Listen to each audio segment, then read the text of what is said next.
Hi guys, nakoy pangutana. Kung taga Cebu mo, taga-ana og diining lugar mao ni siya guys. So, kung taga Cebu ka, makaila jud kag diini banda. Ayan. Mao din ni siya ang ikaduha na kuan sa kondo guys. Primero nga gitay sa kondo, so ang iyang mga piantis nga pakpak na kay medyo dugay na pud siya na kondo guys. Ayan. Sobrang taas guys. So, ayaw ko. And yes, ako nakalimot then. Pag ana ni og diini banda na siya like anytime fitness.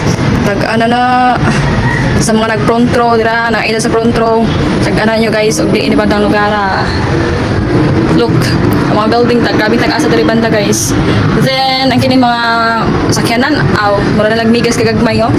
Tanawa guys. So, sa nakatagaan dira sa nalit at karon sa this one. So, sobra kalayo ako rin zoom. So, obviously, naata karon sa Capitol Square. So, gamay na kayo tanawon guys. Kaya naakos pinakalayo karon, naakos pinakatumoy.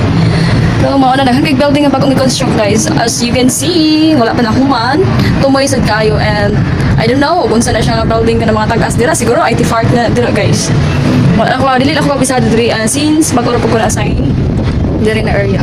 So, tagas yung building diri banda. Maal man jud ni siya ang Cebu City. So, maal na siya ang hagdan which is connected siguro sa kanang kuan. Si Silix mo na guys kana. Jud ko kain laba.